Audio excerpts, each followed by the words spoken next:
Yeah, good evening, everyone, and thanks for the invitation. It's my first time in Murcia. So, yeah, tonight I'm going to talk about some of my practice and especially about storytelling with photography. And yeah, like, I mean, I am in a way a photographer without a camera. So what I mostly do, I mean, my background is more in graphic design and working as an art director. And yeah, for that reason, I worked with a lot of photographers and I edited a lot of photographs. So with the editing, that was something that I already very much was occupied with. So yeah, in a way, in my pastime, in the weekends, I looked in a lot of, I saw a lot of photographs on markets. This was about 25 years ago. And yeah, my first ever encounter was was in a market in Barcelona, in Els Encants. And yeah, I found there, and that was my first work with kind of found photography. And I found there like 400 pictures of the same woman. And so, yeah, 400 is quite a lot. It was a box full of slides, 6 by 6 millimeter slides. And yeah, it was quite, it started to rain a little bit, like it is now. So I picked them up and I just bought them for maybe 10 euros. And but then when I got home, I found out that yeah, there was yeah, these 400 pictures. There was in almost all the pictures there was this woman, and yeah, like yeah, probably her husband just photographed him and or photographed her, and yeah, but then enormous amount of images. So. Yeah, at one point I decided maybe to do something with it, and yeah, I decided to make like a book with it, and then I started to edit them in time, and yeah, it turned out, you know, this was really quite wonderful to see, because they really yeah, did like a kind of an amateur fashion show between him and her. And she was really posing and doing really, yeah, like also with a lot of bathing suits. And if you look very closely here, you see that he is photographing her, but on the left side of the image, there's somebody drowning in the water. So, you know, they had no eye for other people in the image, somebody dying there, but only for her. Yeah, but she had like a... So 400 images is quite a lot, and so I edited them in order of time, and then yeah, like mostly they went on holiday in Spain, and like yeah, sometimes he brought a rose so that she can put a rose in her mouth, and so yeah, they really did this as a yeah, like in a way I thought it was a wonderful work that they made as two amateurs. And like, but the more I looked at the images and the more I put them in order, it turned out that the longer he photographed her, so he had photographed her for 12 years, and the longer he photographed her, the smaller she became in the image. So the longer he photographed her, the more they got distance from each other, and so also if you look in the book, it's almost like a flip book, because she becomes smaller and smaller in the image. And the last picture in the book is just like she's very small in the frame, and yeah, so it's like this is something that I found later as well, like when people have probably they had no children. So yeah, they photograph each other, and the more they do that, the more distance. Maybe the photographer had more eye for the surrounding, or she didn't want to be photographed close up anymore. But yeah, so what I was curious also, like who are these people, and maybe they are still alive. So I went to Barcelona to present the book, back to Barcelona, and yeah, there I showed also the images, and yeah, the press at that time in Spain, they were really, yeah, they were really thinking like, why would you know, a guy from Amsterdam like try to find a woman in Spain? And so yeah, in the newspaper they called her La Señora X and or La Mujer Misteriosa. So they, sorry for my Spanish, but they really, yeah, it was on the national news, like. So in the end, there was a woman coming to the gallery, and a woman in her 70s, and yeah, she said that she knew this woman in the images, and her name was Josefina Iglesias, the woman on the images, and she had died some years ago, and yeah, her husband died recently, and that's also why, and they had no children, and yeah, they traveled together only. And they had not a lot of no relatives left, so that's how also these images ended up on the market. And yeah, for me it was like the first time that I saw when I just take something that is existing and I take it out of its context and put it in a new context, like a book and an exhibition, that you almost like pause these moments in time and yeah, also really yeah, look for yeah, bring these images from the market to and tell the story of them in a way. So that was the first book that I did. I called the book In Almost Every Picture because yeah, like she was in almost every picture. By now I have made like yeah, I made 18 books in this series, so they're all like pocket size or like a novel size book. And they only have images in them, so you have to read the book through the images, and then you maybe discover the story. And in the back of the book, there's a really small text and explaining a little bit of the story. Yeah, a recent one is this one, and it's kind of a similar story of a husband and a wife. And these are two people from Italy, from around Modena. And they, yeah, the name of the guy here is he's called Carlos, and his wife is called Luciana. And what they do is that Carlos always takes a picture of Luciana in a certain surrounding, and then Luciana takes a picture of Carlos in exactly the same surrounding.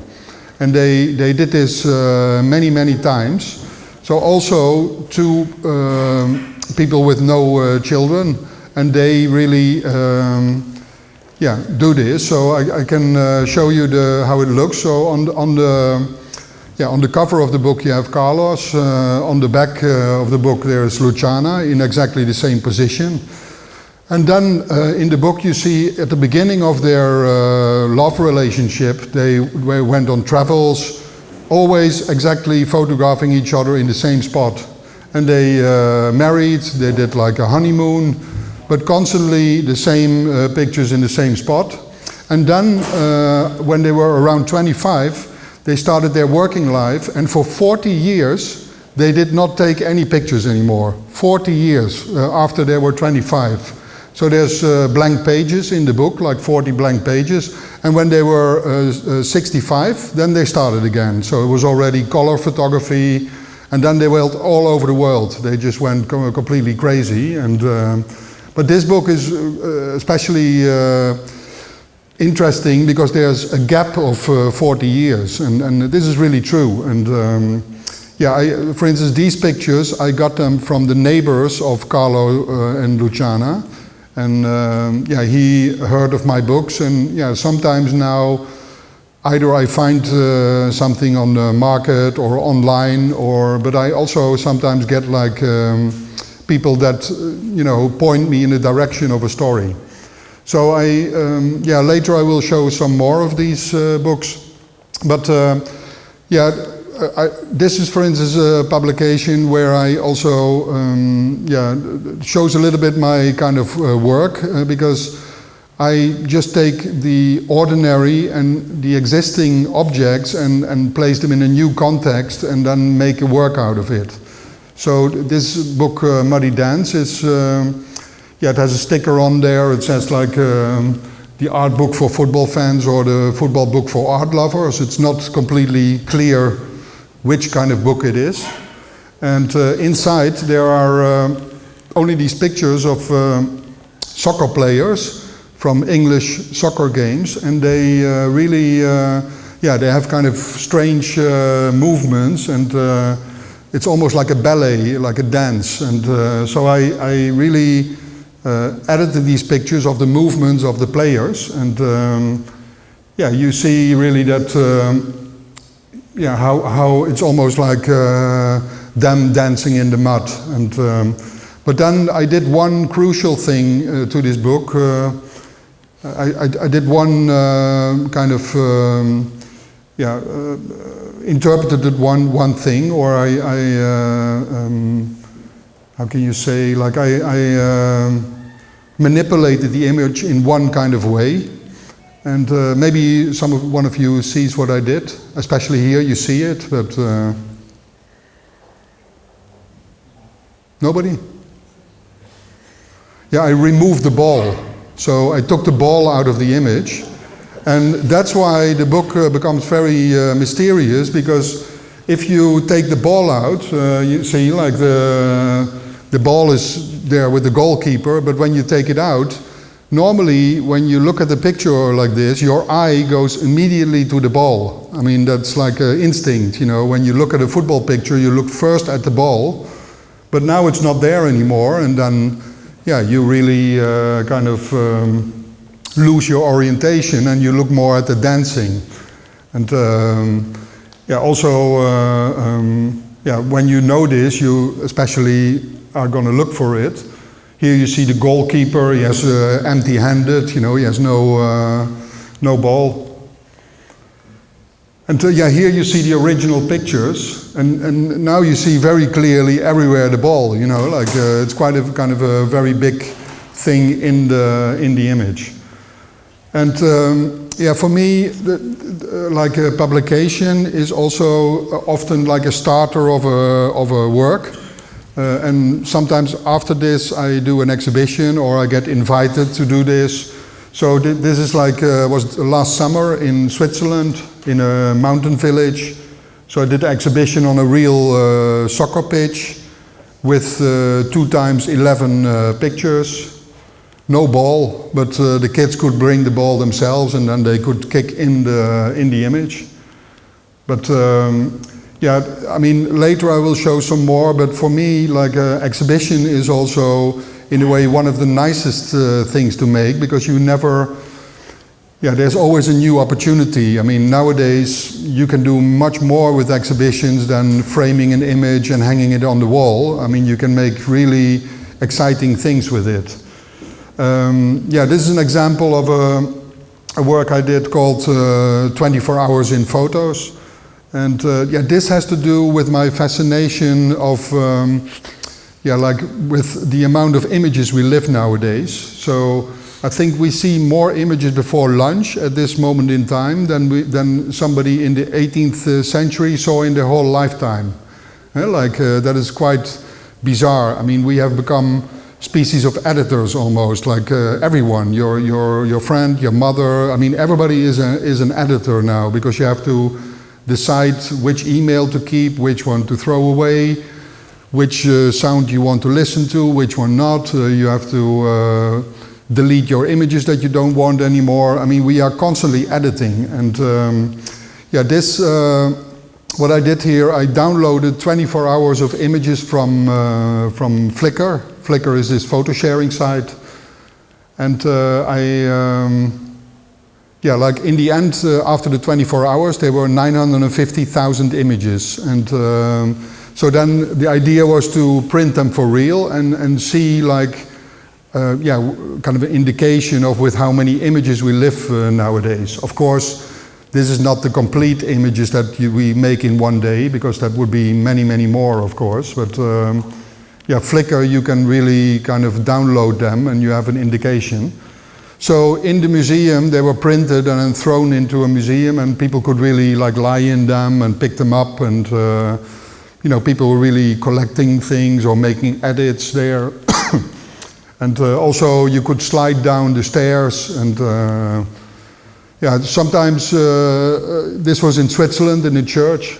So in a way, also sometimes when you do an exhibition in one spot, yeah, it's quite surprising that in the next location where you do it, the exhibition becomes almost better. You know, I think, yeah, in this church is really a nice installation. I mean, the priest was not very happy with this, but at least he had more visitors than normal. But this is in MoMA in America.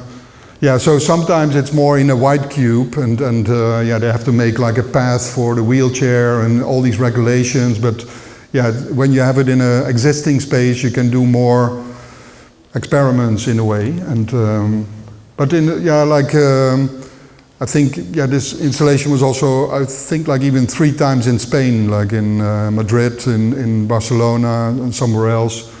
But it traveled many times. Yeah, then I think I work also a little bit like a visual archaeologist, a little bit.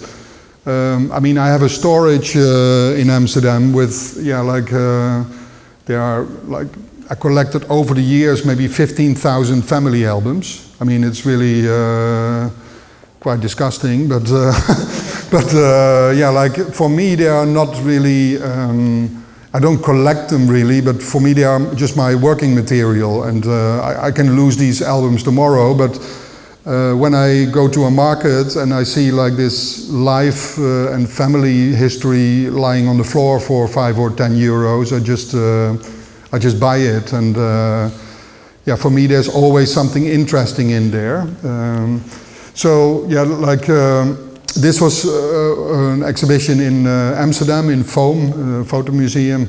It's called Album Beauty, and also there I looked at the typology of how we make these albums, you know, because with the analog photographs we made maybe 8 or 9 albums in our lifetime. It's bizarre, you know, if we can't even think about that anymore now, because we make like 1 million more photos now, but yeah, when we had the albums, we did like 8 or 9 albums, and in the exhibition, I really enlarged the photographs. People could touch everything.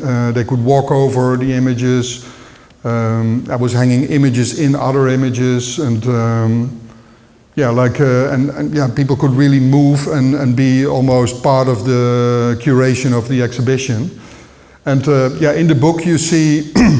And in the exhibition you see what this typology was, because funny enough, like with Carlo and Luciana, what you just saw, you know, when people meet each other, yeah, they make a lot of pictures on a holiday, they are in love, and so that's mostly the first album, when people really, they take close-up pictures of each other, and the second album is mostly the marriage, you know, the wedding. It's quite logical, but it's quite a big step, you know, from the first holiday to the marriage.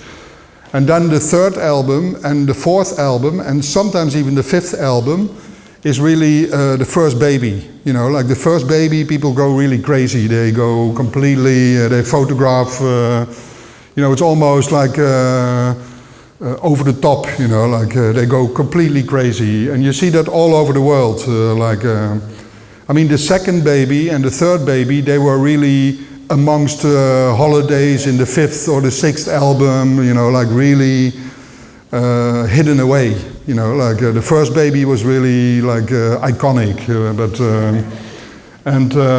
but when people did not have any children, or they couldn't have children, then they make these albums with their dogs and with their cats, you know, like these are 2 French people who have enormous amount of cats and dogs, and there are 8 albums, like a huge pile, completely full of these, only photographing the dogs, and crazy. And then, yeah, when people don't like dogs, they can't have children, then they take a picture of their car, you know, like, of course, I mean, there's like the whole album full with his car, you know, like crazy. Yeah, and then you see also that, yeah, like where an album comes from. This is like a typical Swiss album. because they put like lines with charcoal underneath and put the caption on there so that it's all very straight. And they really do it really precise. And this is an American album with this plastic, and they just throw everything in and stick the plastic there, and it's like a huge mess. But normally these albums are completely boring. I mean, 80 or 90% of the family albums are totally boring. Like, this is, for instance, somebody photographing his house with nobody in, you know, quite strange. This is like a couple who goes to a flower garden, you know, like, and this is the only page where they appear on themselves. The other pages were completely, only bushes of flowers. And another album from two friends that went to Benidorm on holiday, and probably it was bad weather or they couldn't find a boyfriend, but they are totally bored out of their head. You know, they are completely looking miserable. They take pictures of each other in the bathtub, on the sofa, you know, like there's nothing happening in this album. Yeah, another one where, you know, a husband photographs his wife always with a blue umbrella. I mean, it's a hobby, but really like a strange fetish, but I don't know. And then, I mean, images that were damaged or images that went wrong, or these were really also stuck into the album. You never threw away a print that was wrong, or this is quite nice. I found this in an album like this, just 2 pictures with an ink stain on there, and then, you know, it's almost like a work of art in a way. Cracks on the images, you know, but exactly in the right space, overexposed images.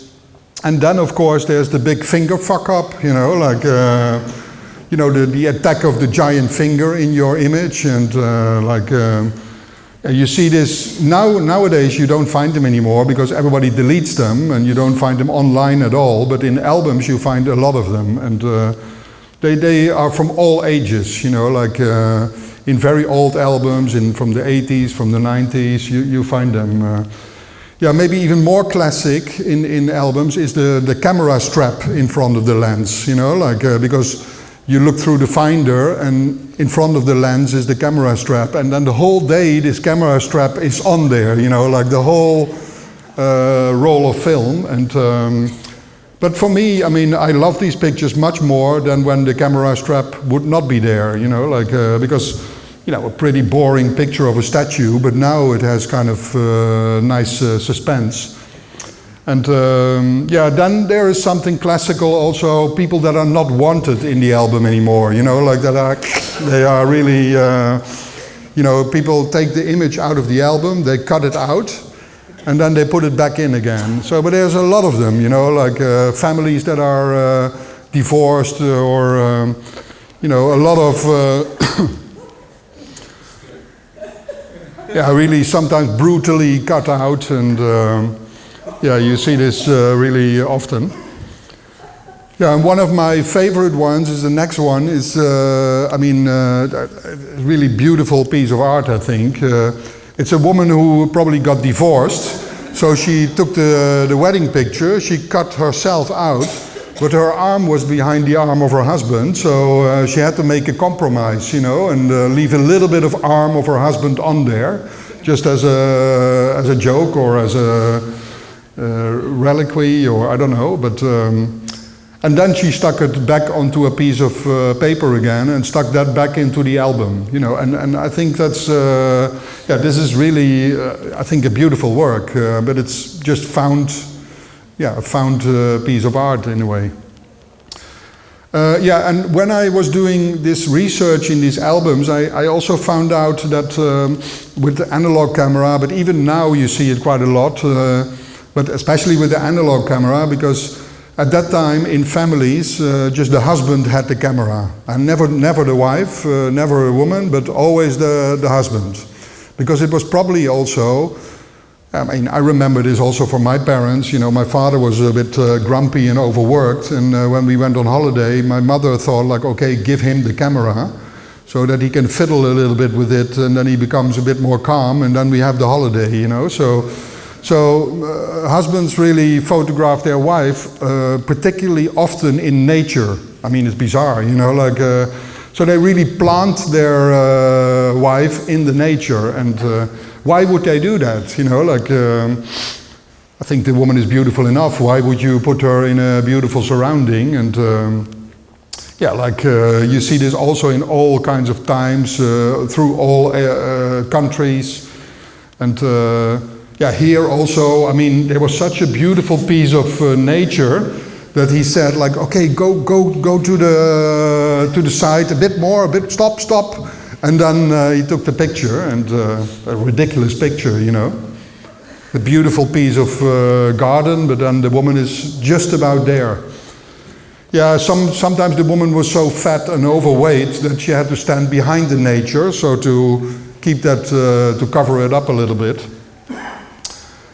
Yeah, but I mean, I don't know if it's true that men always take pictures of their wives in nature, but for me, you know, I start to believe in it, and then I look at it, and I cannot, you know, cannot leave my mind anymore, and I just, yeah, find them everywhere, you know, like, it's quite weird, you know, these images, and yeah, so sometimes, you know, I thought I found another one, you know, on the right you see this woman, and then there's a bonus, there's another one on the left, you know, like, you get these kind of surprises, and that's quite nice. And then I started to look for these camouflaged women in nature, you know, sometimes, this one I found even recently. I mean, it's a beautiful picture, Chinese woman, yeah. Yeah, this is also one I found, like two women from South Korea wearing an orange tree. Yeah. And yeah, then the exhibition, this was in Germany in the Folkwang Museum. And yeah, there it was quite nice, because this is like a bassin of maybe 6 by 10 meters, and with real plants and trees and flowers in there. And it's quite nice to make, yeah, out of the exhibition a new thing again. And it was quite a challenge to convince the museum to have plants in the museum, because normally that's not possible. But these plants were incubated, so they had no bacteria, so that was fine. But and then I, you know, put the pictures in there, just like in a botanical garden, with the metal sticks and almost like a caption, and what you see in a botanical garden. Yeah, and when I was doing this, people also asked me a lot, like, yeah, do you also have a family album yourself? Yeah, like, and then I was thinking, like, yeah, okay, and I was looking at the pictures that I made, and I found out that for many years I also took Polaroids, because in a way I don't really like family photographs, because it's also a form of propaganda, yeah? Like, because when you take pictures of your family, it needs to be always the perfect sunlight, everybody needs to smile. I mean, it's like quite boring and not really real, because it's like, yeah, it's something that is made up, you know, you position your family in the right spot. And so what I did with the Polaroid camera is that I always took pictures of my children when they had like an accident, you know, like a bloody nose, you know, like, so what I did, I'm a really bad father, but I said, like, okay, when you have a bloody nose, come to me first, don't wash it away, don't touch it. Then daddy has to find the Polaroid camera. That can take a while, but okay. And when I have it, and I take the picture, and then you get the towel to clean it off. And yeah, so then, yeah, at that time they were not really happy with this, but like, yeah, now they are quite happy that I have like these, because I have maybe 50 or 60 of these images. Because this is also family photography, you know, why would you only take pictures of the best moments? I mean, I also, as a joke, I try to pitch this as a book to American publishers, you know, like it was more a joke, I knew that they would never take it. And then they wrote me these letters back like, yeah, we really like your work, but this does not fit our portfolio, and blah, blah, blah. And because of course everybody who sees these images thinks it's like child abuse and And it's completely the opposite, you know, like it's just a family moment. And yeah, there was another story. I mean, I had this also. There was a magazine where I often made the covers of the magazine, so I had like also this image as the cover of a magazine, and I explained about family photography and this was a real moment. And but then after a week, maybe 400 people stopped the subscription of the magazine, and I never made a cover for them anymore. But okay. Yeah, then another work that. Yeah, like for instance, this was inspired by the fact that, I mean, for many years I went to these photography fairs where they sell photographs, where there's galleries, and so we, Thomas, a friend of mine, and I, we thought it's quite nice to make like a alternative photography fair. So this was during Unseen, which is a fair in Amsterdam, but it has also like a side programming. So we had this really big space, like 2,000 square meters, and we made this pleasure palace, so you could really kind of interact with photography here. So we had this human photo album where two people, you could tattoo yourself with images that we selected from the internet, like the terrible images that you find on the internet and then tattooed on your skin. So these two people were doing this for 5 days in a row. I mean, we didn't tell the people that it took 3 weeks to take the tattoo off, but we heard that later, but it was quite a shock. Because some people had it on their head, and like a dick on their head, or anyway. Yeah, this was a smash gallery, where yeah, you could really pick up a brick, and a wooden brick, and then throw at images. And when yeah, there were 500 images framed in glass on the wall, and when yeah, when you hit it, it would fall down, and then you would get it home as a trophy. So.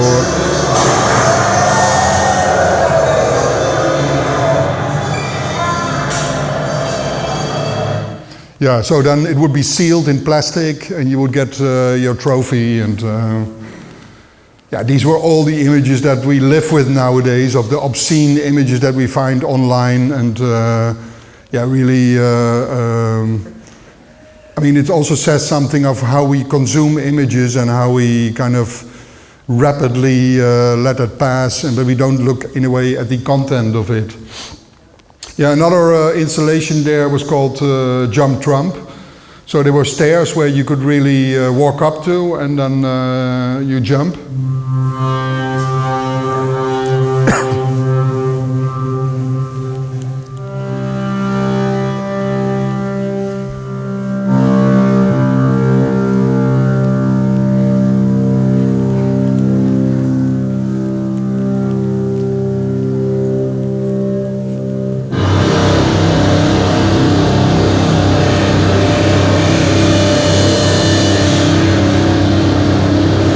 Yeah, I think 20,000 people jumped in a weekend on this fucker and just kicked his face, and what an asshole. Yeah, and yeah, this is a recent work I did called A Pictorial History of the Empty Chair. It's quite you know, a book that is not really necessary to make, but sometimes I find these fascinations and I go deeply in them. So this is a book completely full with empty chairs. So there's always a picture, you know, when you see a lot of pictures, there's always an empty chair, you know, like, I mean, I cannot see a picture anymore without an empty chair. You know, here you see a lot of people and there's one empty chair, but I don't know why this is. I don't know if you know why this is, but yeah, because it's the chair of the photographer. So the photographer steps out of the image, takes the picture, and then there's an empty chair. So yeah, that's and then I made yeah, a complete history of these empty chairs, from old pictures till new pictures. Yeah, and you kind of always see them, and This is at a funeral. Yeah, and then I tried to make, okay, this idea, you can buy the book itself, it's like €25, but you can buy also the edition of the book, and that's €120, and then you buy the book for €120, but you get a real chair with it, a real empty chair.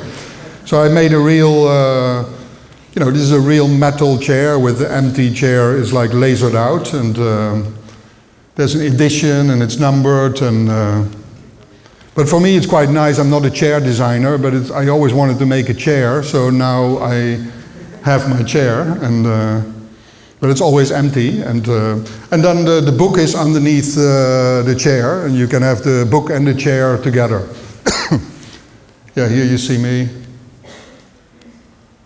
at the presentation of it. But yeah, I mean, for me, this is also like playing. You can always, I mean, when I started with this fascination of the empty chair, I didn't know that I would make a chair. So you go from one into the other, and you see if you can make like an extension to this. Then, yeah, like I think it's also quite interesting how with a very mundane image you can tell a very strong story. I mean, nowadays, yeah, almost all the pictures are already made, and all the categories with landscape, portrait, food photography, I mean, everything is done in a way, and everything is also kind of, yeah, we can see everything out there, and but I don't think that every story behind a single boring or really amateuristic image is yet told. So this section is about that, because I did this work called Unfinished Father, and my father had several years ago, he had a stroke, like a bleeding in the brain, and he was like in intensive care for half a year, and he was like really close to death, and yeah, so at that time I was asked to do an exhibition in Italy, and yeah, my father's hobby before he had like the stroke was to repair these and restore these Fiat Topolino. It's an Italian small car from the 30s and 40s, and he already restored 4 of them, but he was busy with the 5th car, and yeah, so while he was in hospital, I thought like maybe we can combine both of our passions, and so his passion of the car and mine of making works with mundane and amateur photography. And so what I did, I looked into his archive of these were hard disks, Polaroids, printed photographs. So I looked at all his stuff that he had. And they was beautiful, almost like, they were made really useful just to show the progression of the restoration of the car. So this is like the bottom of the car, but I thought that there were holes of rust in there, but it's actually, he photographed it in the snow. So yeah, when it's snowing and you put it there, it's like a studio, you know. You can so he kind of did this, almost like an amateur, and also when the spray parts came back from the spray painter, he organized them in the garden, and yeah, so these are all his pictures, and yeah, also the steering wheel. There was a lot of pictures of those because he took the plastic off. And he wanted to put wood around it, so he worked for months on this steering wheel, padding it with wood, and really every day or every week he photographed it and looked at the progression, so he could document this until it was completely finished. And then the idea was to this city in Italy, Reggio Emilia. I kind of brought my father's car there, exactly in the way he left it in his workshop after he got the stroke.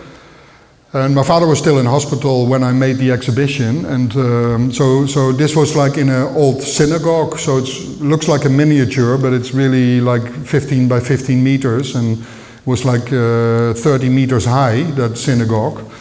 A fantastic space also to to do this, and this is sometimes you are lucky with a space like this. And so I printed his photographs, reproduced them, and then put them on the floor, which was also like a choice that I made deliberately, because it almost looks like an unfinished work, and it's also quite fragile when visitors they have to walk through the pieces and they have to watch out where they walk. And and for instance, this was also a piece that was in the exhibition. So instead of having like a wall on a text on the wall, I would, this text, I found it too important to have it, it has to be in the exhibition. So, this says like, tells the story of my father, and also that it's an unfinished relationship because he was still in hospital, and so this exhibition was quite popular, and it was nominated for one of the biggest photography prizes. It's called Deutsche Börse Photography Prize. And it was in London, and they could not get the car of my father in the museum, so they had to lift it from the top and put it in there. So, I mean, now the exhibition has traveled maybe 7 times, and constantly you can see it somewhere. And by complete luck, my father survived this kind of stroke, and after 3 years he started to train to walk again, and he's back home again now. And but now I have a little bit of an issue with my father, because he says like, where the fuck is my car? Because I want my car back, I want to finish it. And but now it's a work, and now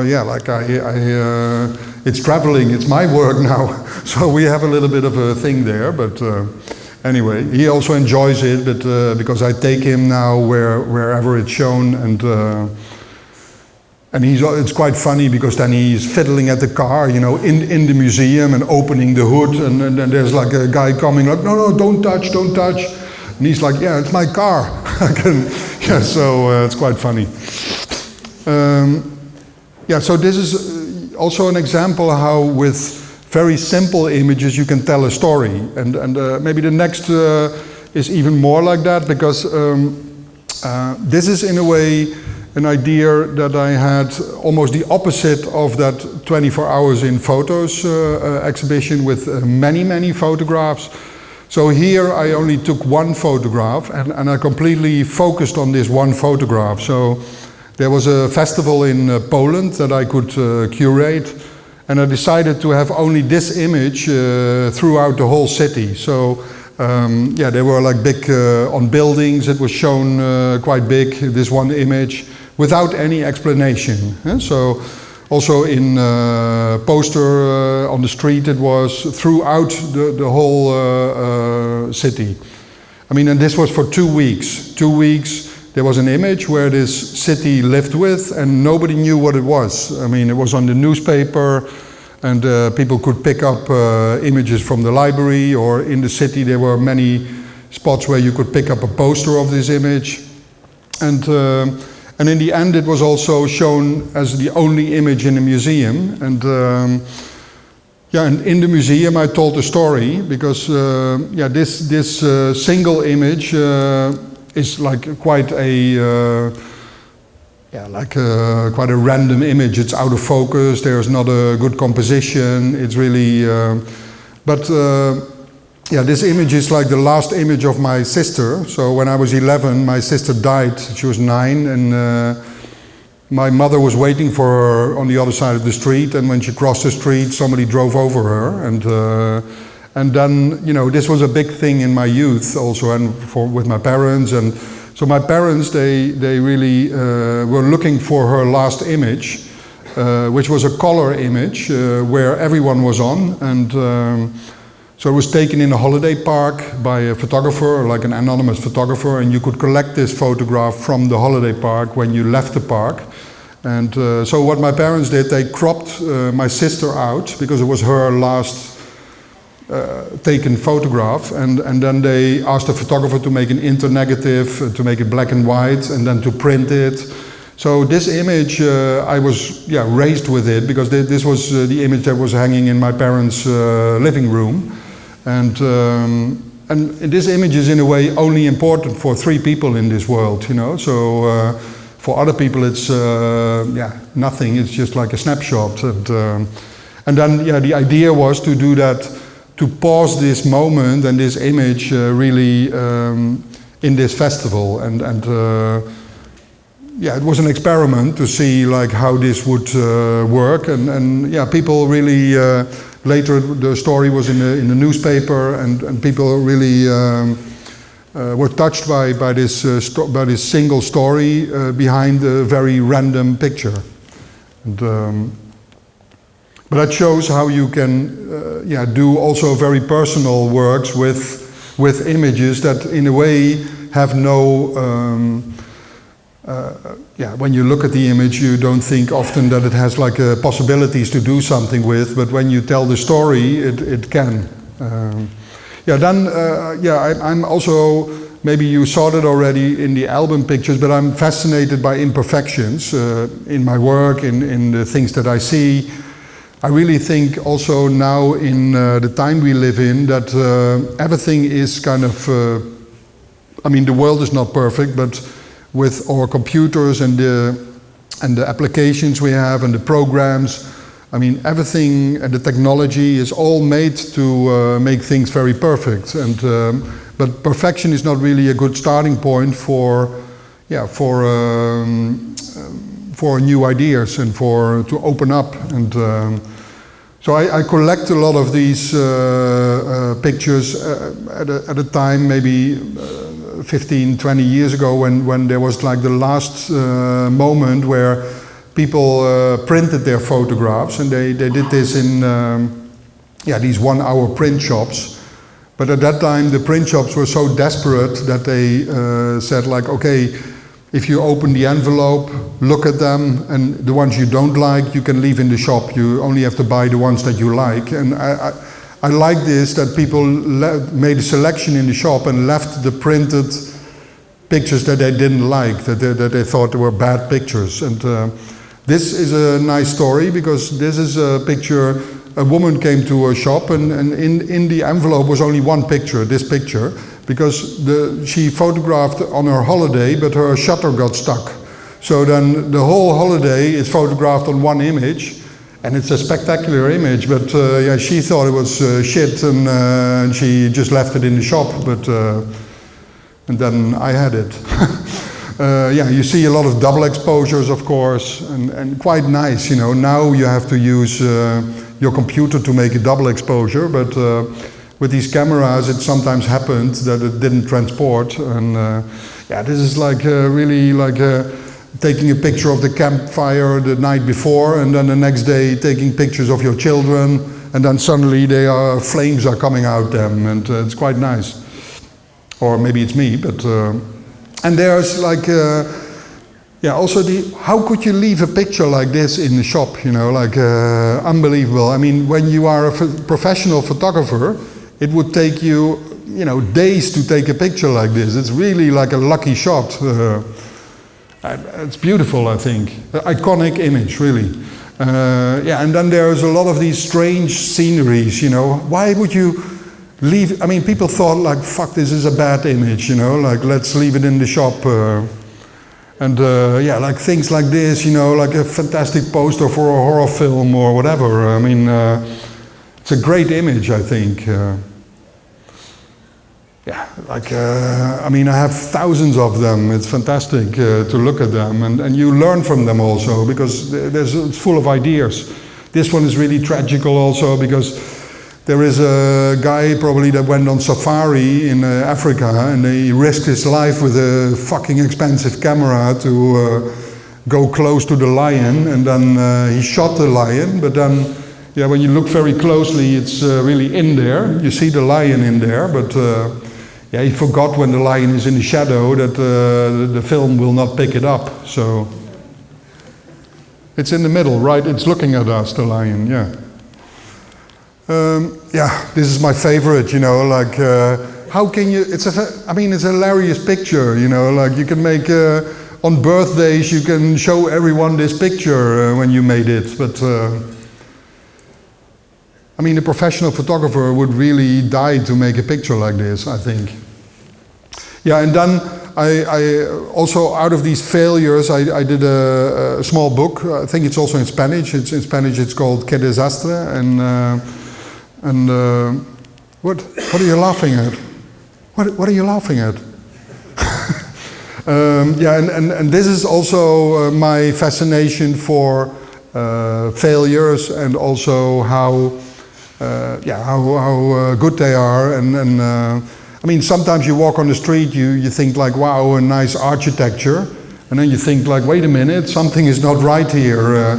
Also in the kitchen, you know, like, I mean, there's small mistakes that are beautiful in a way. Like, I can look for hours at this image, and there's a lot of ideas coming, and but you have them very small, but also find enormously big, you know, giant fuck-ups, like epic fuck-ups, and I mean, this is a guy definitely a guy who had to do this right, and he fucked it up, you know. There's a 50% chance that this would be good,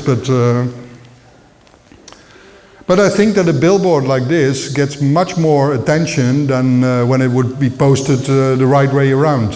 Huh? It's nice. Yeah, like... I mean, come on, bike path, you know, like, this is also a parking spot, you know, they are really promoting with a P that you can park there. I mean, another parking spot, you know, like, this one, come on, I mean, how can you do this? And then the next one is also one of my favorites. I mean, some people have really strange jobs, but the next picture, this person has a job as a children's playground furniture designer. Huh? So you design the furniture for children's playgrounds, but you see that these people, often they don't have children, and they don't like children in a way, you know. Because how can you make something like this? I mean, how does it work? You put your children in if you hate them, and then you sweep them around, and I mean, it's really terror. And you see also on the right, that they really fucked it up already a little. There were some children in there, you know, like they really poof. Yeah. This is also a graveyard in Amsterdam. I mean, can you believe it? They put like a garbage bin next to the grave, you know, in exactly the same kind of visual thing, you know, like, yeah, I find this fantastic, you know, because I think like eco-funeral, when your uncle dies and you don't have money, you bring him to the garbage bin and then you bury him there. I mean, but how can somebody plan a garbage bin and also the plate underneath? It looks exactly like a grave. Anyway, it can be me, but yeah, here also, I mean, there's a clear example there. There is a stop sign there, which is written right. So how can you do this? I mean, ridiculous. Yeah, balconies, you know, like this is, and this is really the, you know, like toilets is the worst, you know. And then there's of course disabled toilets. It's even worse, you know. It's very bad that you're disabled, but it's even worse to get into a disabled toilet, you know, because they let nobody in. You know, I don't know if you watch sometimes in a disabled toilet, they use it as storage. They put chairs in there, you know, you cannot get in there. I mean, because nobody ever goes on there, maybe twice a year, but then, I mean, they let nobody in a disabled toilet, but in normal toilets, they put as many people as possible in, you know, there's no fucking privacy, you know, like, really, I mean, they put as much people together as possible. I mean, who designed this? I mean, unbelievable. And this is another disabled toilet, you know. If you are disabled and you are in panic, you know, look at how long you have to reach out. It's unbelievable.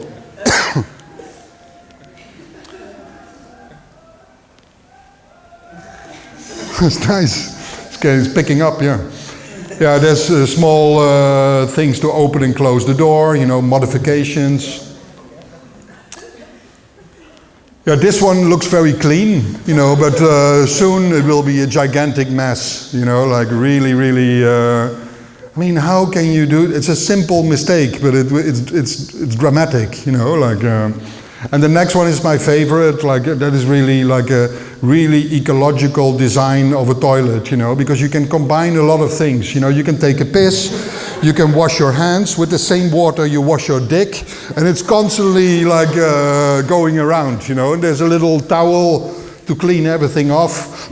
It's like incredible. But I mean, I look, you don't want to know how many hours I looked at this image and how much fun I had, you know, like this is a fantastic image. Anyway. Yeah, then we are getting into the shit part of the presentation. Yeah, so I did this book called Shit, and believe it or not, but I found a picture on German eBay, on the auction site. It was like a small vintage photograph of a Nazi taking a shit. I mean, really, this is a Second World War image of a soldier that takes a picture of another officer just while he's taking a shit.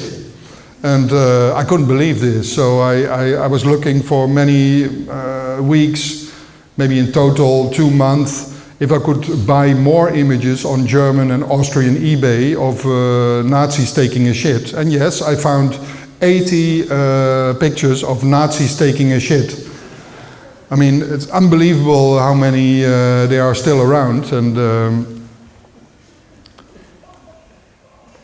of course, this is like ironic because, you know, as I'm from Holland, of course we have like a kind of a strange relationship with that period with our neighbors. And but of course it's also kind of, it's almost disgusting, it is funny and it's ironic, but yeah, and they're also underneath these wagons where they transported people in, and you know what happened there, and then they are funny, like taking pictures of each other while taking a shit.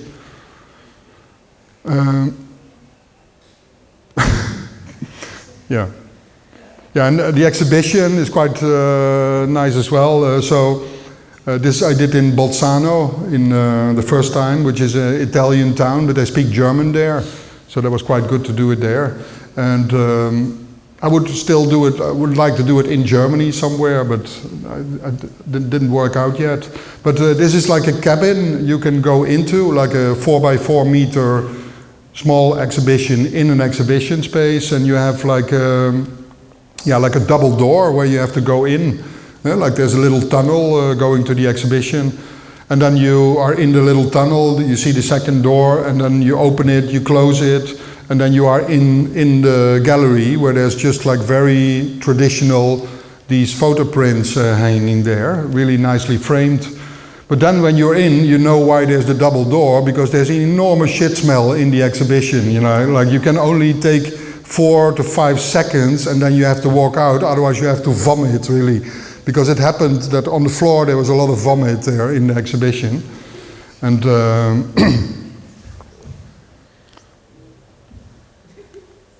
yeah, and then you run out and yeah, another work is called Read Naked, and this is also like an observation of something. So, and I frame it in another way. So what I found out is that there is in these 70s porn magazines, you have these classified ads, like where, you know, now you find it on Tinder or on Grindr, or, you know, like people that offer themselves for sex. But in these magazines, they offered themselves with a picture that they had to send to the magazine, and the magazine printed it. But then I found out that everybody is reading naked. They are reading a book or a magazine.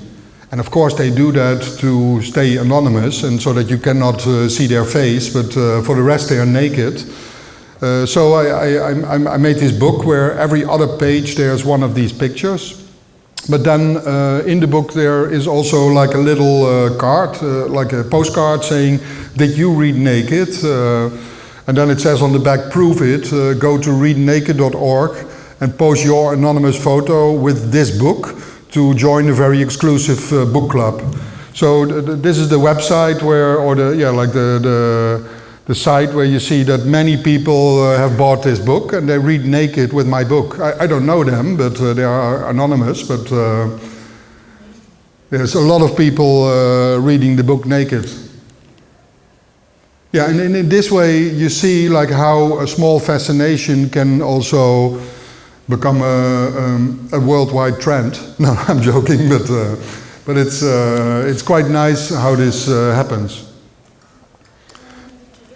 Sorry? How many pictures did you get back?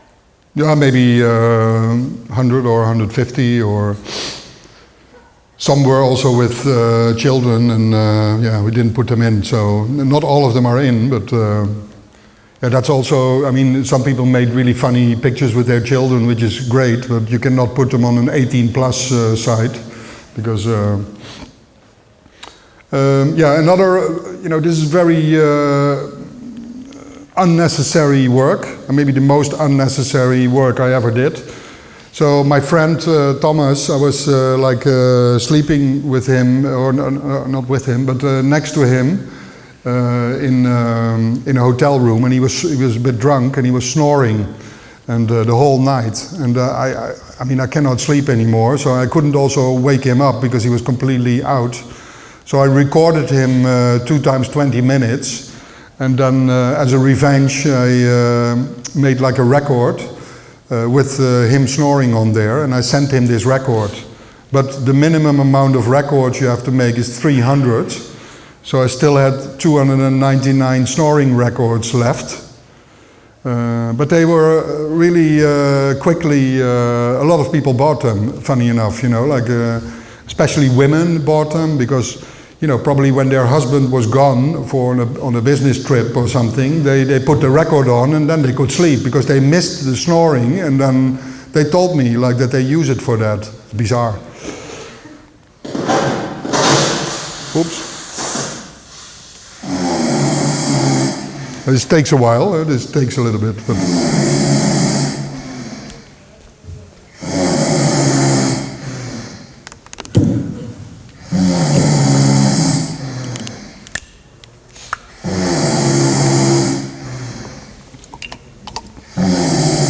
let's stop it.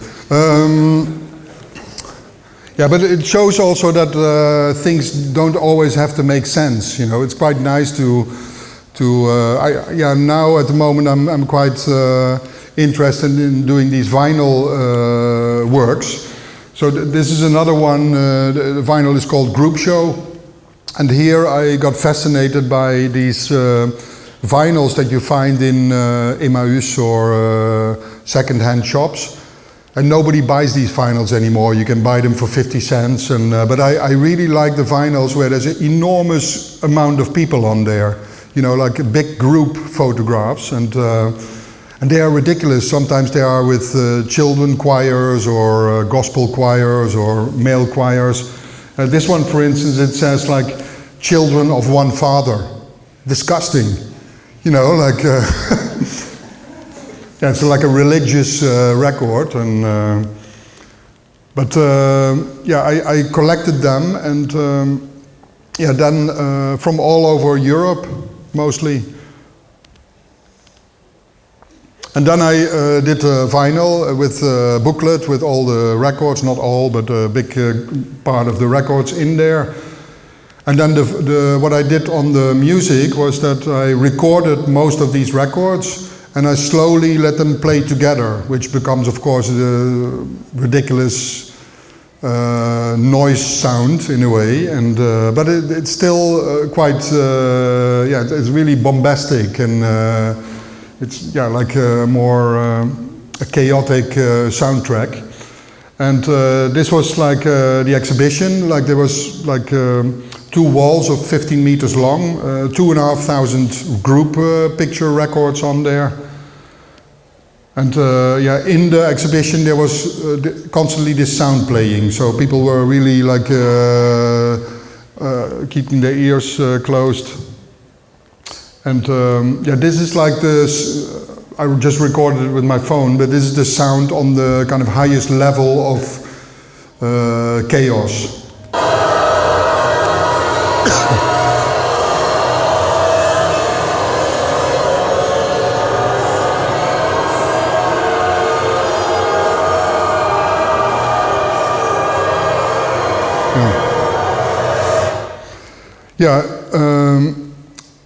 So I think this is quite nice to see that you can also make something out of nothing, or things that are still already there. And my fascination is also how people copy each other, like how they really constantly. You see that, of course, a lot online. How people constantly make the same selfies, have the same memes, that they completely repeat each other, and there's no creativity anymore. Except from one thing that I really like, because men are nowadays also making a lot of selfies, and they do that of their own dick. Huh? So they take a picture of their dick, like a selfie, like a dick pic, but they do that mostly with something next to it. So for maybe not something like this, but bigger. But so they put it next to it to show the size. And what I worked with 5 people on this, because it's like a big work, because we took 8,000 pictures of dicks from online. We took them offline, and they came from all over the world. And then every picture has something next to it for the size. But then we edited it in the as if it was the day in the life of Dick. So from morning to evening, and with objects that would be in that day. So it starts with the shampoo bottle, because you take a shower, but these are images from all over the world, and they're from different sources and different. But people copy each other, and.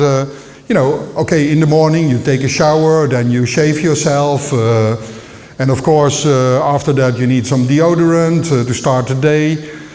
Also you brush your hair, because soon you have to have breakfast. Look at it. I mean, it's like, look at how creative they are with these eggs and with... I mean, this is just online. You can just find it, and... I think it's ridiculous, making the eggs, and then you brush your teeth. This is only the Colgate brand, but in the book there's many different brands, and then on every double page there's one brand. This is also ridiculous. At one moment you have to leave the door. Can you believe it? There are 18 pictures online of a dick leaving the door. It's ridiculous, Then you go in your car, you put your CD on, you go to work. At work some people still work on Macintosh or on PCs. Other ones work on Mac. Snack. You have a cigarette break. You do some work, because you have to do a little bit of work during the day, of course, because soon you have to spend some money for evening dinner. 1 coin on a dick, 2 coins on a dick, 3 coins on a dick. It's unbelievable, how you find it. Until 28 coins on a dick, there on the right-hand side. 28 coins, balancing on there, Okay, there is a little snack, a drink. Then you have to go to the toilet, of course. If you're happy, there's paper. If not, no paper. But then it functions like a little ego booster, and you can, extend it.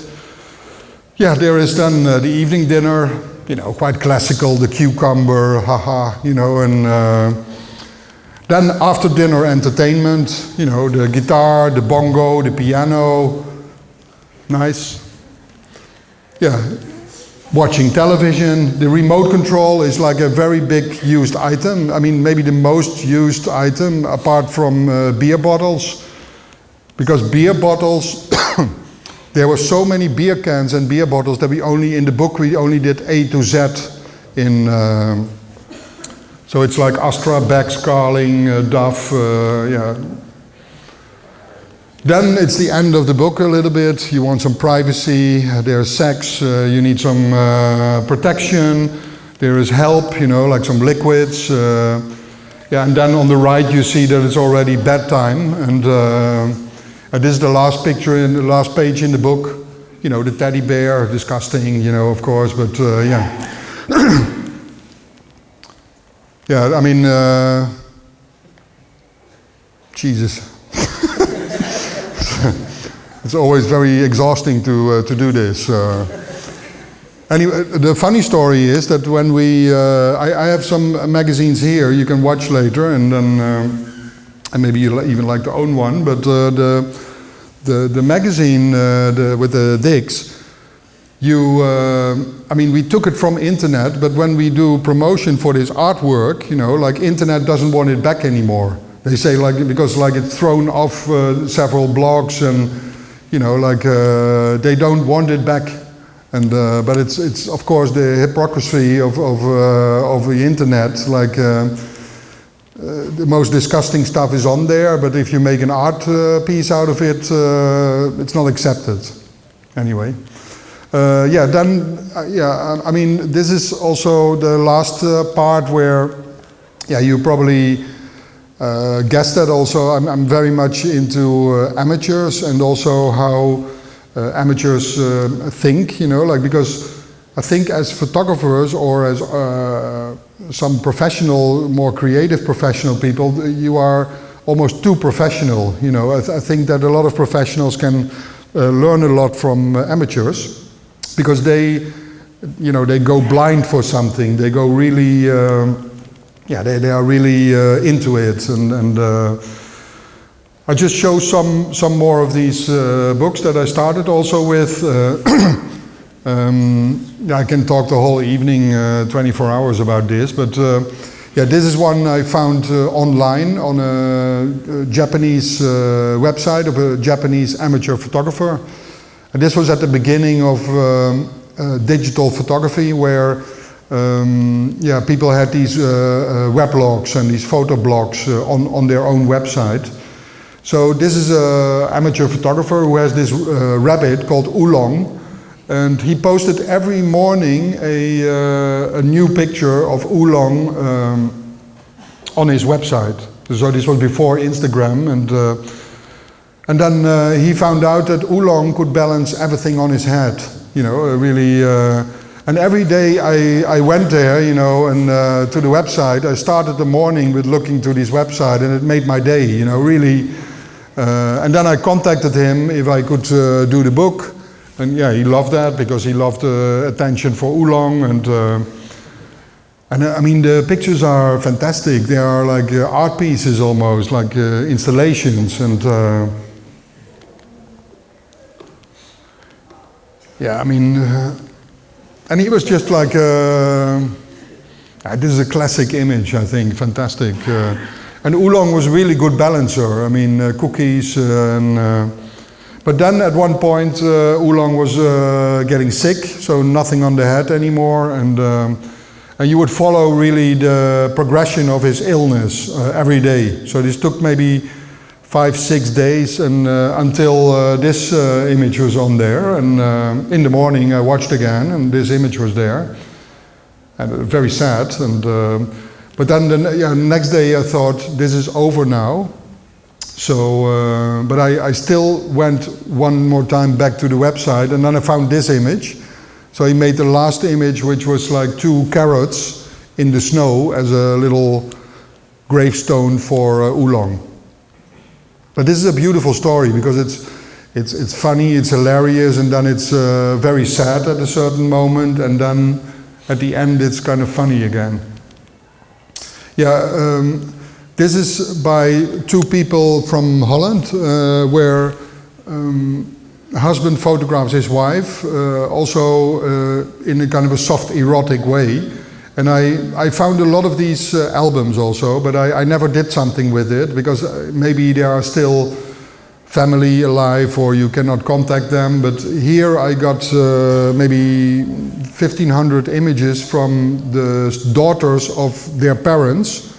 The parents died, So this is the picture here is Ruby in the image, and the photographer is Nout. That's the guy's name. And yeah, the daughters, they also they didn't even know about this, so they found out after they died. And then, yeah, there were so many images that I did not know what to do with it. So sometimes I have fantastic images, and there are 1,500 of them, but there is no story. So it's only... and at one point I found here, because I worked 9 months on it, not every, but in between. And at one point in one of their albums I found like this sofa, and they wrote underneath the sofa that they bought a new sofa and they want to celebrate the sofa. So, you know, I was only looking at Ruby, at the erotic pictures of her, but I forgot to look at the whole story at the sofa, you know, and in a way the sofa was the story, because then I started to concentrate on the sofa, and then I made the story. So here, you know, at night, the children, the two daughters, they knew that their parents sent them early to bed on Saturdays. So they closed the curtains, and Ruby was like picking out lingerie. I mean, this is in the 60s, so 68, 69. And so Ruby was picking out sets of lingerie, and then they went completely crazy on the sofa, you know, like, and then many pictures on the sofa, and yeah, this is really like how you say, like yeah, warming up, you know. It's like soft erotic games that they were playing, but Ruby was also his muse, and it was really touching story, I think. And yeah, then they go crazy on the sofa, and in the end there's more erotic pictures. So that's a bit the end of the book. But then at the end of the book there is like the sofa is quiet again, you know, like calmed down again. And then the last picture in the book, and I'm very happy that I found that, but that is like crucial. It's like Nout and Ruby the next day just sitting on the sofa, you know, together, and I think it's beautiful, you know, as if nothing happened. They are just there. Last year I did the exhibition with this work, and then, yeah, you have to think like, what do I do? So this was a festival where I had like two spaces, two identical spaces, like almost a space like this, kind of a theater space, but they were next to each other.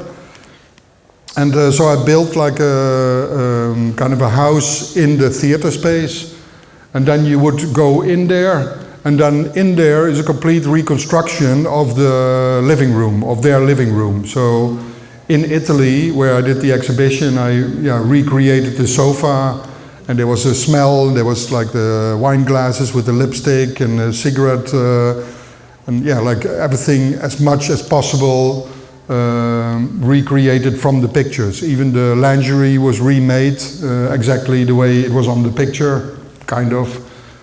And yeah, so you walk in there and you think like, what is this? So nobody had a clue what this living room was about.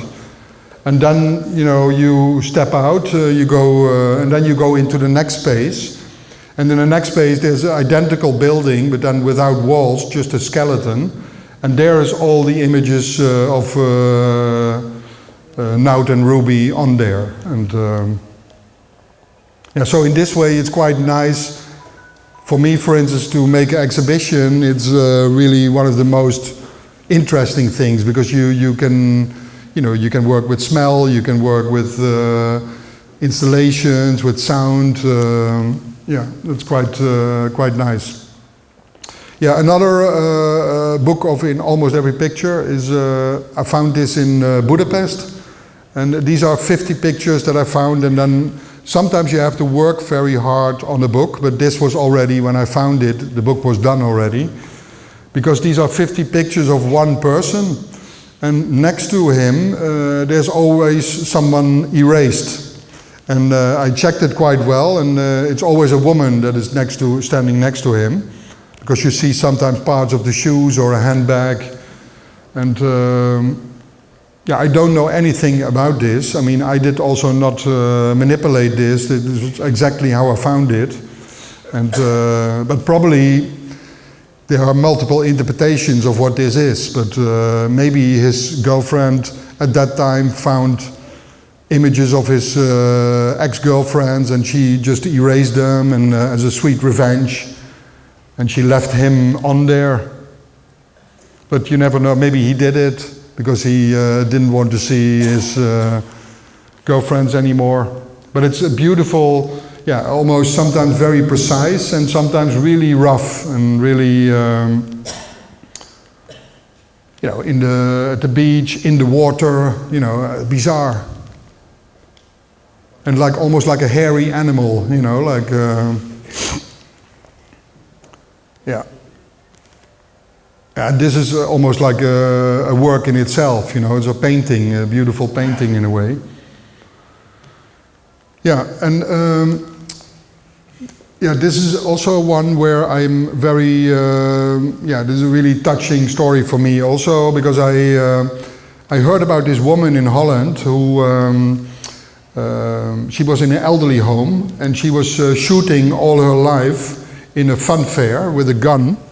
And so when you point at the bullseye, and when you hit it with the bullet, the small bullet, it triggers the camera. So it's like a selfie almost, an early selfie. So it's a photo shoot gallery. I don't know if you have that in Spain, but probably I think in Spain it also.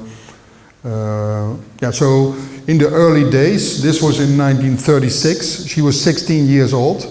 She shot in the fun fair, and then she hit the bullseye, and then the next day she had to collect the picture because it was a negative, and then so the shutter makes a picture when she hits the bullseye. And then she went every year of her life, you know, to the fun fair, every year, apart from some years in the war and in the 40s. But you see also how the photography kind of changes, and how it really kind of, in the end it becomes like black and white Polaroid, and then it becomes color Polaroid, so they come out immediately. And yeah, she gets older, and you want to go to the toilet? No, I'm so bored. It's boring, yeah, okay, yeah, great. Yes, yes, I did it. Yeah, and then, yeah, I mean, I visited this woman in the elderly home, and she, at that point she was already 94 years old, and I asked her if I could do the book, and that, yeah, that was, she liked that. And then, yeah, like I went several times with her to exhibitions, also abroad, and yeah, she, when I traveled with her to the airport, she also wanted to bring a gun always, like a plastic gun. I told her, you cannot do this because they are so strict now, and yeah, I'll bring the gun. And so I had to explain a lot at customs. And then, yeah, this is in France, where she is shooting me in a hotel room. And yeah, they called her also the woman who shoots herself. It was a very popular work. And then the Museum of Modern Art, they contacted me because they wanted to buy the originals from her. And I mean, I scanned the originals. I used prints for my exhibition, but the originals were, yeah, not really of use for me. So I kind of dealt with the museum, yeah, to make a good price for her images, and it was quite a lot of money for her. So. Yeah, so she called me and she said, like, the ship has arrived, the money is in. And then what she did like enormous amount of parties for the whole elderly home. She went with bus trips, I mean, birthday parties with hundreds of people. There were these private dinners that she organized, and she paid everything, you know. In a few years' time, she burned all the money. And yeah, and then this was in 2016, where you see that she's getting really older, and I was there to support the gun a little bit. And yeah, like in 2020, she was 100 years old, Like she's from 1912 or 1920 she is, and that was bizarre because there was COVID and there was no, for the first time after the war, there was no fun fair in that town. So what I did, yeah, here she is when she was on the local newspaper on the cover, 100 years old. And then I organized that there would be a shooting gallery in the backyard of the elderly home. And yeah, that was great, you know, because nobody knew about this. Suddenly it was there, and then she could shoot there on her 100th birthday. And I also, on my Instagram, I shared her postal address when she was 100, because people know her from, yeah, with the photography exhibitions, they know her. So she got like an enormous amount of cards. There it says like, holy shit, you did it. So, and last year she died. She was 101. So in 2021 she died. And but it was a strange time, but we had, yeah, really a lot of fun in the last few years with her work that she made in a way.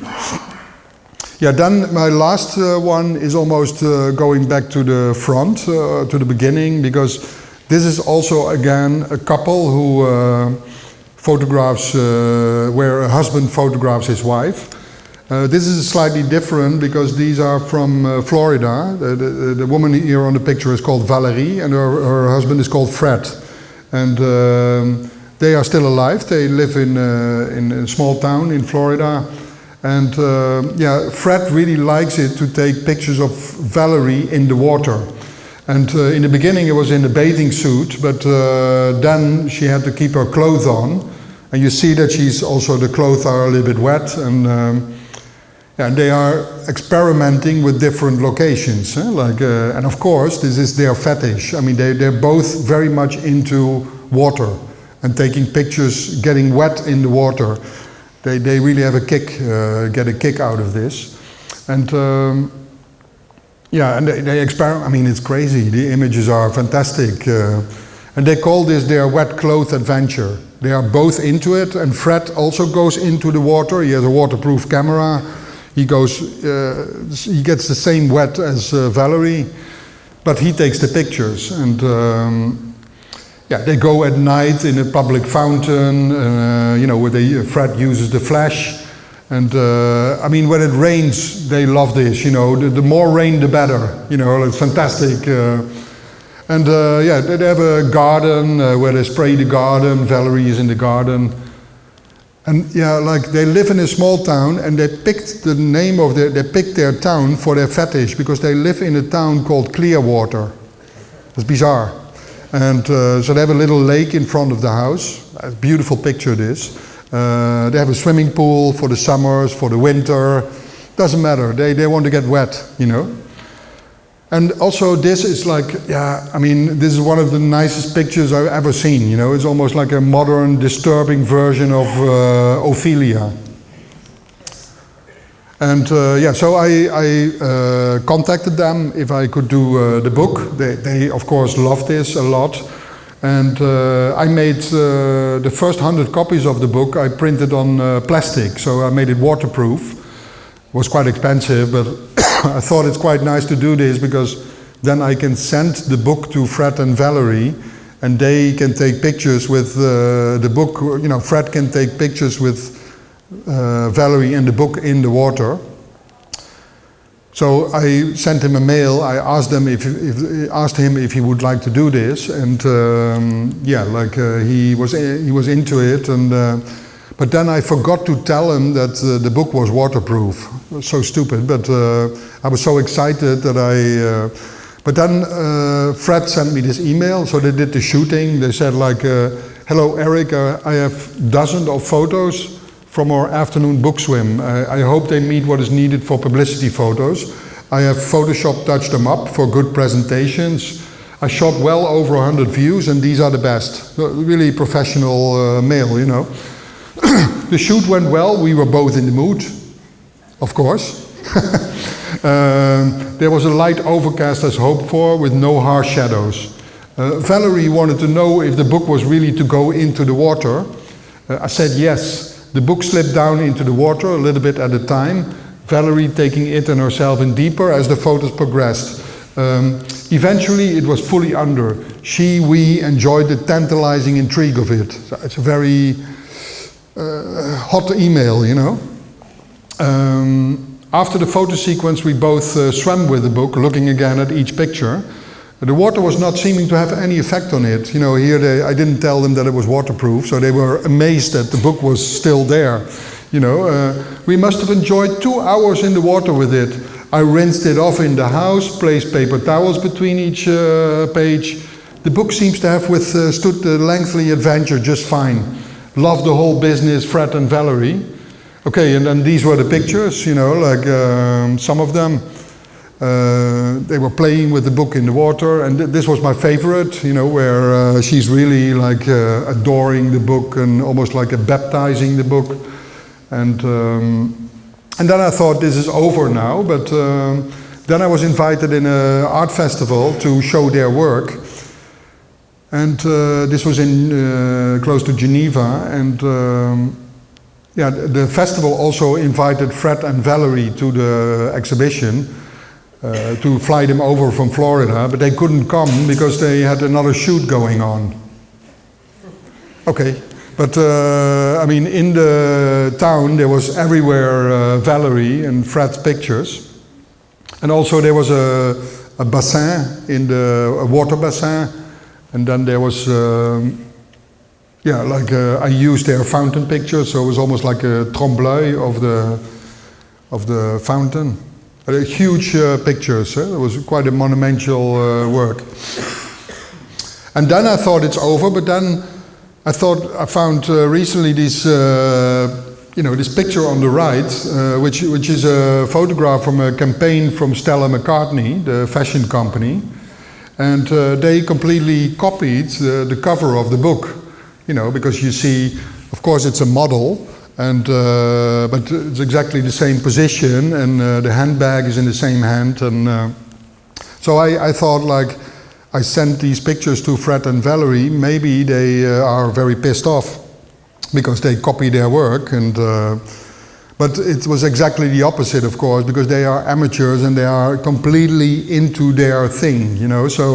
So I got an email, he said, like, we see the Stella photos, she does look a bit starched, not enjoying the adventure. You know, so he was talking about her face, that she is not really into it. And then he said, like, sort of makes one wonder why she would be doing it to start with. You know, he said, like, why are they doing this? Because she doesn't even enjoy it. And then in the end he said, I would hope she would get satisfaction in eventually taking the whole outfit under. Thank you.